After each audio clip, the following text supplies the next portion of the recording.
The Latin phrase sic parvis magna, meaning greatness from small beginnings, is usually ascribed to successful people who came from humble backgrounds. But the phrase can just as easily describe places such as Berlin, as well as that city's most famous landmark, the Brandenburg Gate. Talk about humble origins, the gate was originally designed to collect customs duties, like a toll booth on a modern highway. The gate was raised to prominence by a king who wanted to make Berlin a center of art and culture, to take her place as one of the great capitals of Europe. Modeled after the great triumphal arches built by the Romans, the Brandenburg Gate has borne witness to over 2 centuries of Berlin's history, including high points such as being the focal point for national celebrations, and low points, particularly when the monument was a stone's throw away from the infamous Berlin Wall that divided the city in two. Through it all, the Brandenburg Gate has endured, surviving war and destruction as well as changing times. It is this resilience, more than anything else, which has made the gate a beloved symbol not only of Berlin, but of Germany as well, with millions of people every year making the pilgrimage to walk through it.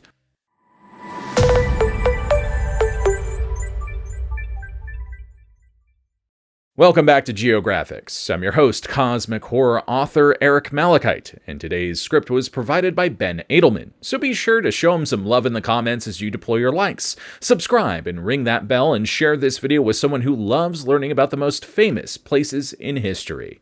Let's get to it.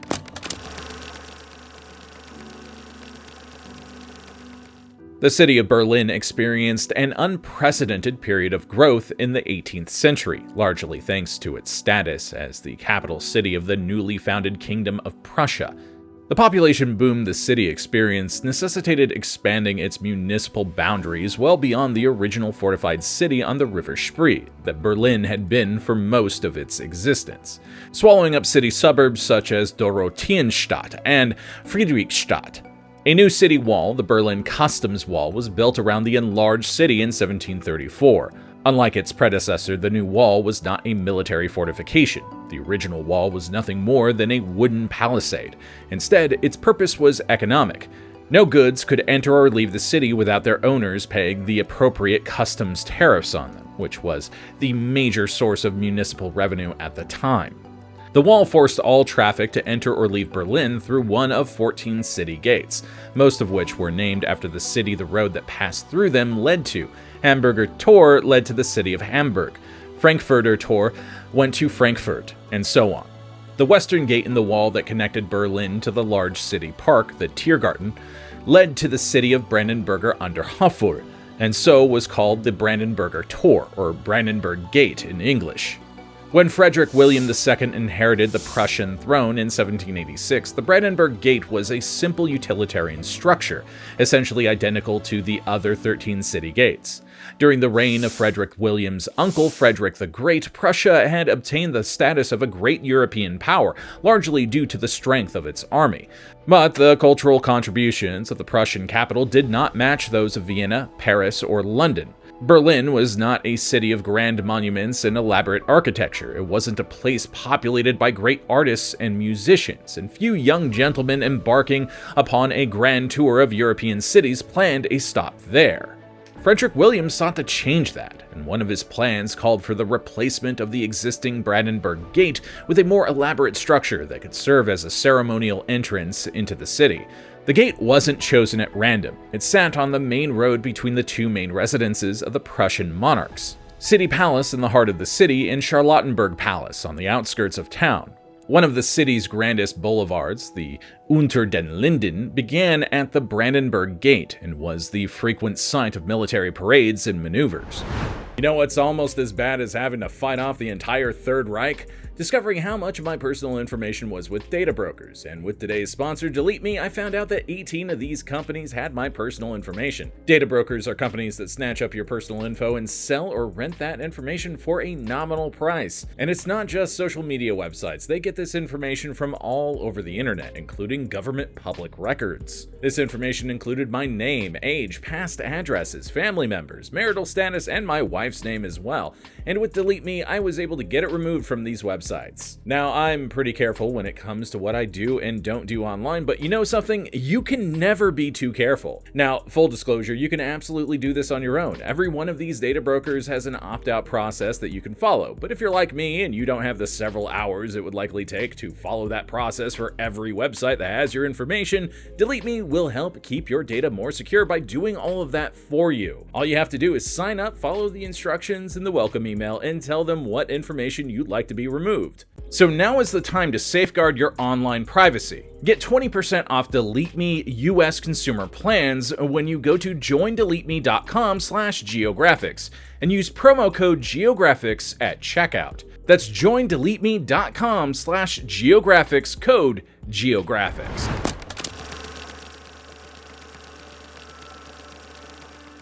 The design for the new Brandenburg Gate, drawn up by royal architect Karl Langhans, was inspired by the concept of the Triumphal Arch, a freestanding archway built astride a major road and covered in elaborate decorations and carvings.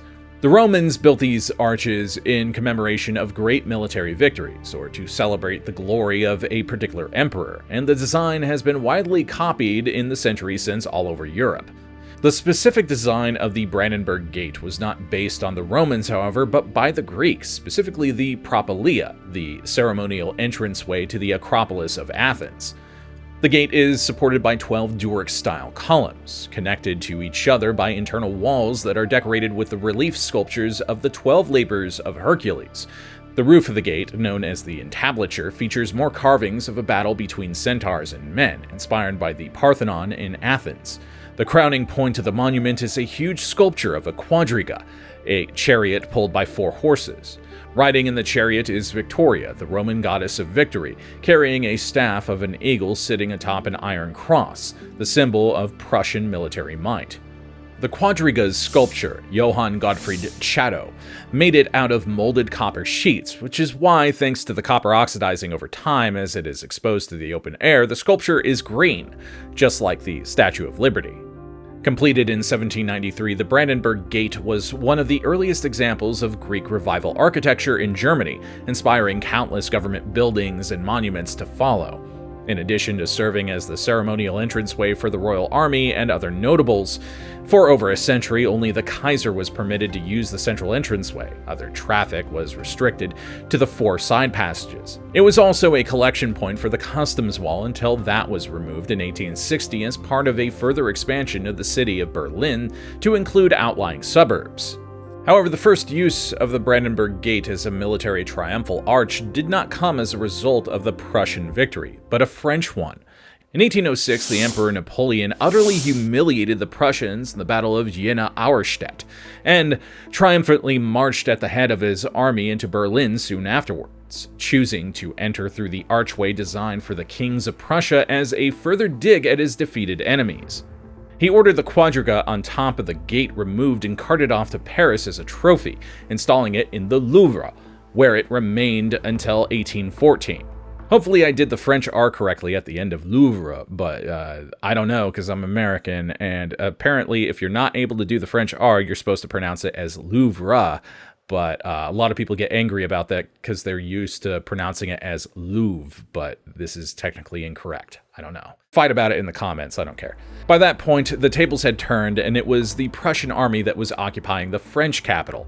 One of the first things General Ernst von Fuhl did was to have the quadriga sent back to Berlin, where it was restored to its rightful place in time for the triumphal procession following the final Allied victory over Napoleon at Waterloo in 1815. A persistent rumor surrounding the restoration of the sculpture is that it was deliberately reinstalled facing east so that its backside would always face west towards France. However, this is a cute but fictional story. The sculpture was always facing east. The restoration merely put it back in its original position.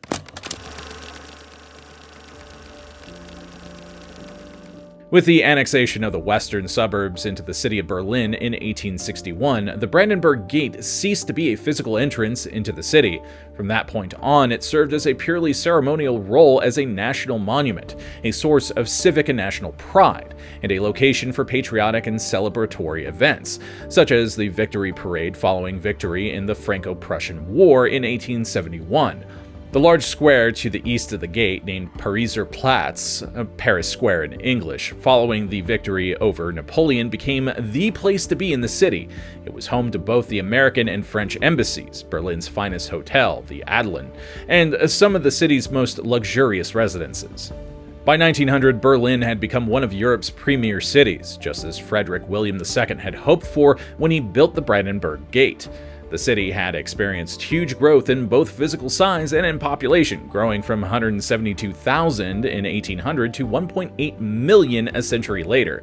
In addition, the city was now the capital of not only Prussia, but a greater unified German empire, which had finally succeeded in welding together all the various German-speaking principalities and small states into one large nation with designs on becoming a world power.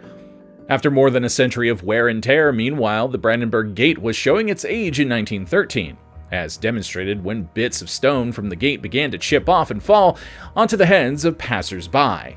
Comprehensive restoration work began that year, but was quickly interrupted by the outbreak of World War I a year later. As any student of history can tell you, that conflict did not end well for the Germans. Over 2 million of their soldiers died in the trenches, the highest total of any combatant nation except Russia.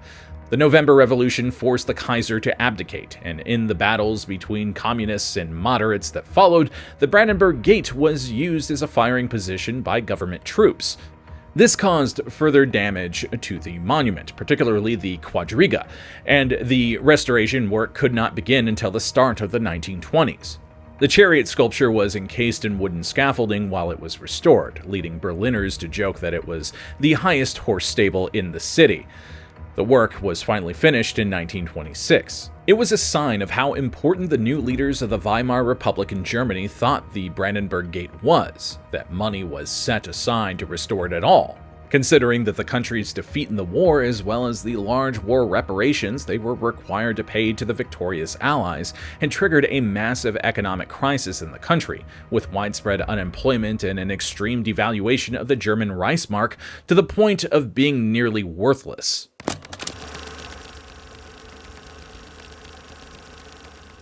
The rise of Adolf Hitler and the Nazi Party saw the co-opting of many traditional symbols of German nationalism, including the Brandenburg Gate.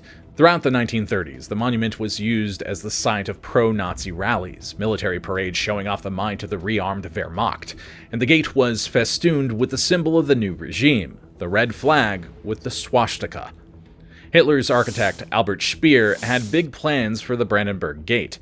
It was to be the central axis of the new Berlin, a world capital Germania, that would physically as well as metaphorically represent the New World Order, one dominated by Germany. None of these grand plans survived World War II, of course, and considering the extent of the damage to the rest of the city, it seems a miracle that the gate itself survived. The gate was so recognizable from the air that Allied bombers used it as an aiming site. A fake Brandenburg Gate was constructed away from central Berlin in an attempt to draw the air raids away from the real thing. If the Allies were fooled, it wasn't for very long. By the time the war ended, the heavily damaged Brandenburg Gate was virtually the only building still standing in the Pariser Platz, surrounded by rubble on all sides. The gate's Greek columns were pockmarked by shrapnel and bullet holes from the 1945 Battle of Berlin, when the city was captured by the Soviet Red Army. The quadriga was ripped apart, and the red flag of the Communist Revolution flew over its remains. The post-war occupation of Germany saw the country split in two by her former enemies, the Western Allies, the United States, Great Britain, and France controlling the western half of the country, and the Soviets controlling the eastern half. This arrangement was supposed to be temporary, but was later made permanent in 1949 with the founding of two separate nations, one democratic, one communist. The city of Berlin was located entirely within the Eastern Zone, but was similarly split between a communist East Berlin and a free West Berlin, despite several attempts by the Soviets to force the Allies to leave. It just so happened that Ebertstrasse, the road that runs just west of the Brandenburg Gate, was the borderline between the two Berlins, putting the monument within the communist zone, only a matter of yards from the border. Initially, this didn't mean very much. Vehicle and pedestrian traffic passed normally through the gate for more than 15 years after the end of the war, since Berliners were permitted to freely travel between the two halves of the city for the most part. It was decided by East Berlin authorities in 1956 to restore the damaged gate to its original appearance, patching the holes in the stonework and completely recreating the quadriga, which could not be salvaged. Fortunately, the original molds had been capped and were used to make a new quadriga, just like the old one, with one notable exception. The Iron Cross, the longtime symbol of Prussian and German nationalism, was replaced by a simple wreath.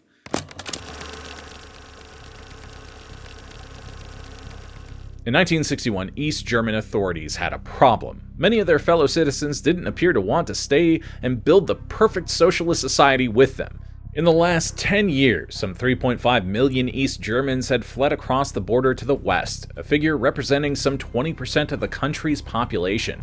The inner German border had been closed off and patrolled by armed guards since 1952, but there were still thousands fleeing through the largely unobstructed border between East and West Berlin, providing a built-in loophole for those who wanted to leave behind the deprivations and oppression of the communist East for the much more open, not to mention economically prosperous West.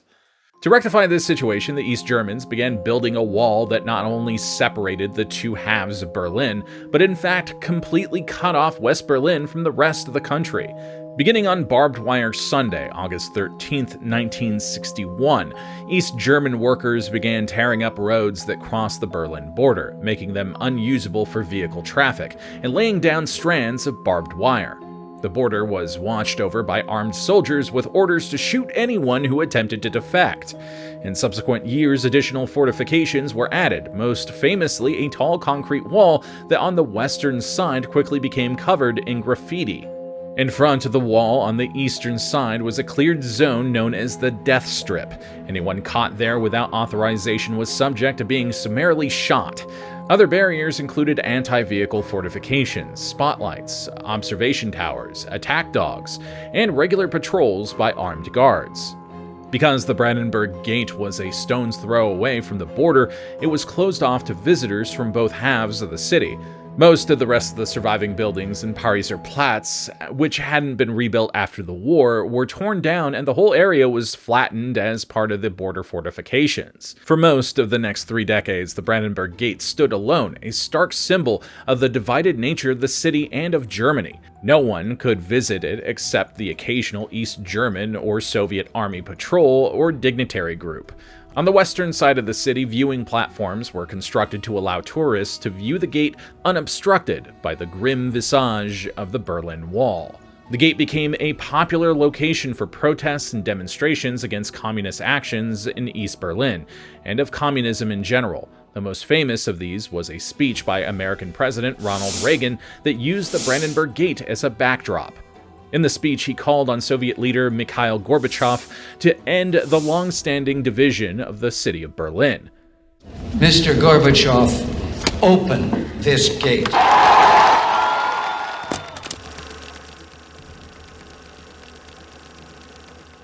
By 1989, the people of East Berlin had grown tired of their situation. All throughout the 1980s, cracks had begun to appear in the Iron Curtain, and whereas in the past any departure from the communist system had been met with a harsh military response by the Soviet Union, now it seemed First Secretary Gorbachev was unwilling to do so any longer. Without support from Moscow to prop them up, the regime in East Germany began to crumble under widespread protests and demands for reform, particularly the end of travel restrictions to West Germany. On November 9, 1989, the Eastern German government announced at a press conference the lifting of travel restrictions. That night, large crowds gathered at every border crossing in East Germany, demanding to be allowed to leave. This included the 6 border crossings in East Berlin. Border guards, who had not received new orders, were quickly overwhelmed, and since nobody wanted to be responsible for putting down the crowds by force, the only other alternative was to stand aside and allow them to cross. It was a historic moment. as thousands poured through the gates, celebrating wildly with their West German comrades. The Berlin Wall literally as well as metaphorically began to fall that night, as people began hacking off pieces for souvenirs, or literally demolishing sections to create new border crossings. The Brandenburg Gate's reopening occurred on December 22nd, when after the wall was taken down, West German Chancellor Helmut Kohl and East German Prime Minister Hans Modrow shook hands under the 2-century-old monument, which was now free to be visited by both East and West Germans. Less than a year later, on October 3, 1990, Germany formally reunified into one country, restoring a united Berlin as the capital city for all Germans. In fitting fashion, the reunification ceremony was held at the Brandenburg Gate, which soon after had its original Iron Cross scepter restored to it. Once again, the gate had survived the upheaval which surrounded it, and after the Berlin Wall was torn down, the monument oversaw the restoration of the surrounding Pariser Platz to its pre-war glory years. The embassies and hotels moved back, and the area once again became one of the most fashionable areas in Berlin, as well as one of the city's top tourist attractions. During an extensive restoration that began in 2000, it was decided the monument was too fragile to continue to allow vehicles to use it, so the street was closed and paved over with cobblestones, turning most of Pariser Platz into a pedestrian-only zone.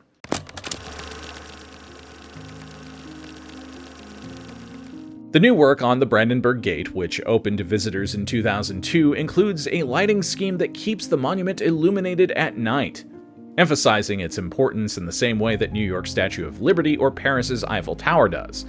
Its status as the beating heart of Berlin and of Germany has been demonstrated by it being used as a gathering place for civic and national celebrations, such as the 20th anniversary of the fall of the Berlin Wall in 2009, or the victory rally of the German national football team following their triumph in the 2014 World Cup. I say football instead of football because football is soccer in American and football is, football in America. So, yeah. It also serves as the finish line for the annual Berlin Marathon. The Brandenburg Gate is a symbol of resilience. It has outlasted everything. The city wall that it was designed as the gate for, the monarchy that financed it, the buildings in the square that surrounded it, and the newer fortifications that blocked it off. It has seen the rise and fall of both despotism and democracy, one of the few unchanging objects in a city and a country that seem to be eternally changing. Perhaps that is why this triumphal archway is so beloved by Germans, its ability to outlast even the fiercest storms until sunlight again breaks through the clouds. Every regime that Germany has had since 1791 has taken care of the Brandenburg Gate, which is why it still stands more than 230 years after its construction. And there is no reason that this structure, which was once a humble gateway but is now a national icon, should not stand proudly looking over Berlin for centuries to come. Sic parvis magna indeed. I hope you learned something today, and if you enjoyed today's video, be sure to deploy your likes, comment a historical place we haven't covered yet, subscribe and ring that bell, and share this video with someone who loves learning about history's most iconic places. And thanks again to Delete Me for sponsoring this video. Remember to follow the link in the description and pin comment to get 20% off your subscription. It's a small price to pay to help keep your private data safe from bad actors. I'm Eric Malachite, and we'll see you next time.